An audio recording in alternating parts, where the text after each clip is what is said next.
ในรายการประวัติศาสตร์ลาวประจำสัปดาห์แล้วนี้เฮาก็ได้เล่าถึงเหตุการณ์ที่เกิดขึ้นในราชสมัยของพระเจ้าล่าแสนไตรตอนที่พระองค์กำหนดเอานาสองหักในเขตเมืองด่านซ้ายเป็นเขตเจรจาควมเมืองกับไทยสยามพญาล่าแสนไตรเสวยราชได้10 ปีพระองค์เสด็จสุรคตในปีคริสตศักราช1495พระองค์มีราชโอรสอยู่องค์หนึ่งนามว่าเจ้าสมภูในเวลานั้นเจ้าสมภูมีพระชนมายุได้เพียง7 พรรษาดังนั้นเจ้าวิสุลราชผู้เป็นพระเจ้าอ่าวจึงได้รักษาราชการแผ่นดินต่างพระเนตรพกันตลอดเวลาและในเวลานั้นเจ้าวิสุลราชก็ได้ดำรงตำแหน่งเป็นแสนเมืองคือตำแหน่งมหาอุปราชในขณะที่เจ้าวิสุลราชรักษาราชการแผ่นดินอยู่นี้พระองค์ก็ได้ทรงสร้างวัดปุพารามขึ้น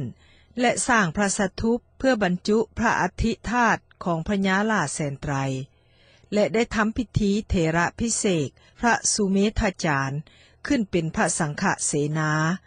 โดยอาราธนาให้ประจำอยู่ที่วัดปุพารามและทรงตั้งอาจารย์ธรรมจุฬาให้เป็นอาจารย์สอนหนังสือแก่ภิกขุสามเณรโดยพระราชทานเงินเดือนให้เดือนละ600 กีบกับข้าวเปลือกปีละ600,000ทั้งเครื่องอยู่ของกินอีกอย่างหลวงหลายเมื่อพระเจ้าสมภูมีพระชนได้19 พรรษาเสนาอามาตย์ราชมนตรีก็ได้พร้อมกันอภิเษกเจ้าสมภูขึ้นเป็นพระเจ้าแผ่นดินเจ้าสมภูขึ้นครองราชสมบัติเพียง3 ปีก็สิ้นพระชนจะด้วยเหตุการณ์อันใดประวัติศาสตร์ก็บ่ได้แจ้งไว้ให้ทราบอย่างแจ้งข่าวเนื่องจากว่าเวลาที่พระองค์เสวยราชสมบัติสั้นเกินไปและก็ยังยาวไว้อยู่จึงบ่มีโอกาสสร้างประวัติการไว้ในแผ่นดินเมื่อพระเจ้าสมภูสิ้นพระชนแล้วและในปีคริสตศักราช1500เสนาอามาตย์ราชมนตรีพร้อมทั้งพระสังฆเจ้าจึงได้พร้อมเพรียงกันราชาภิเษกเจ้าวิสุลราชขึ้นเสวยราชเป็นพระเจ้าแผ่นดินดังนั้นจึงเป็นอันว่าราชการของพระเจ้าวิสุลราชได้เริ่มขึ้นในปีคริสตศักราช1500พอดีเมื่อขึ้นเสวยราชเป็นพระเจ้าแผ่นดินแล้วเสนาอามาตย์ได้ถวายพระนามว่าพระเจ้าวิสุลราชาไตรภูวนาถาธิปัตติศรีสัตนาคณาหุตในเวลานั้นพระองค์มีพระชนมายุได้35 พรรษาเมื่อนั้นพระองค์จึงมีพระราชอาญาพระราชทานน้องสาวผู้หนึ่งนามว่าเจ้านางหมื่นหน้า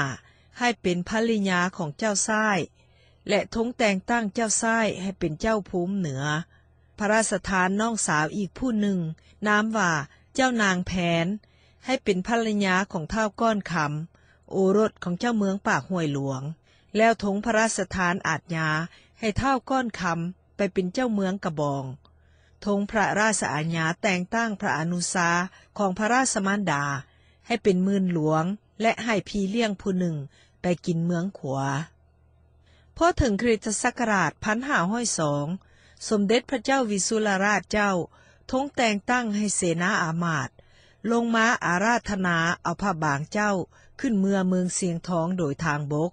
แล้วก็ทรงอัญเชิญไปประดิษฐานไว้ในวัดมโนรมนั่นก่อนเป็นการชั่วคราวขั้นถึงปีคริสตศักราช1503กงกับวันเสาร์ปีวอกเดือน6ออกไม้2 ค่ำพระองค์จึงได้สร้างวัดวิสุทธมหาวิหารขึ้นสำเร็จเรียบร้อยในปีคริสตศักราช1504และได้สร้างเจดีย์องค์หนึ่งสูง23 วาแล้วจึงได้อาราธนาพระบางเจ้าไปประดิษฐานไว้ในวัดวิสุทธมหาวิหารพร้อมเดียวกันนั้นก็ทรงประทานราชทรัพย์ออกให้เป็นทานอย่างหลวงหลายต่อมาท้าวก้อนคำผู้เป็นน้องเขยของพระองค์ที่พระองค์ทรงแต่งตั้งให้เป็นเจ้าเมืองกระบองนั้นเกิดกบฏทรยศแข่งเมืองขึ้นสมเด็จพระวิสุลราชเจ้า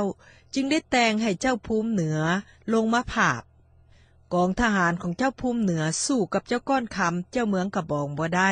จึงได้แตกพ่ายหนีกลับคืนไปในปีรุ่นม้าพระองค์จึงได้แต่งให้เจ้าเมืองขวานำเอากองทหารลงมาผาบกองทหารทั้ง2 ฝ่ายสู้รบกันอยู่แก้งละโงก ท้าวก้อนคำสู่บ่ได้จึงได้ถอยทัพไปอยู่ภูกาหลงพญาเมืองขัวนำจับได้ท้าวก้อนคำก็อ่อนยอมและขอเข้าบวชสมเด็จพระวิสุลราชเจ้าก็ทรงพระกรุณาโปรดตามความปรารถนาได้ให้ขึ้นไปบวชอยู่วัดแก้วน้ำพระมหาสามีเจ้าสมเด็จพระสังฆราชบัดนั้นพระองค์จึงทรงเลื่อนยศพญาเมืองขัวขึ้นเป็นพญาแสนสุรินทร์ลือไซแล้วก็ทรงแต่งตั้งให้เป็นแสนเมืองซึ่งเป็นตำแหน่งมหาอุปราชในราชสมัยของสมเด็จพระเจ้าวิสุลราชนี้พระพุทธศาสนาได้รับการอุปถัมภ์บำรุงเป็นอย่างดีพระสงฆ์ได้รับการศึกษาดีเป็นพิเศษจนมีนักปราชญ์อาจารย์ผู้มีความรู้ความสำนาญแตกฉานในพระไตรปิฎกเป็นจำนวนหลวงหลายคัมภีร์พระไตรปิฎกได้ถูกรจนาออกเป็นภาษาลาวโดยจารึกลงในใบลานอย่างแพร่หลายที่สุด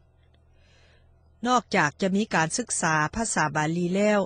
ยังมีการศึกษาภาษาสันสกฤตอีกคัมภีร์ฎีกาที่แต่งเป็นภาษาสันสกฤตก็มี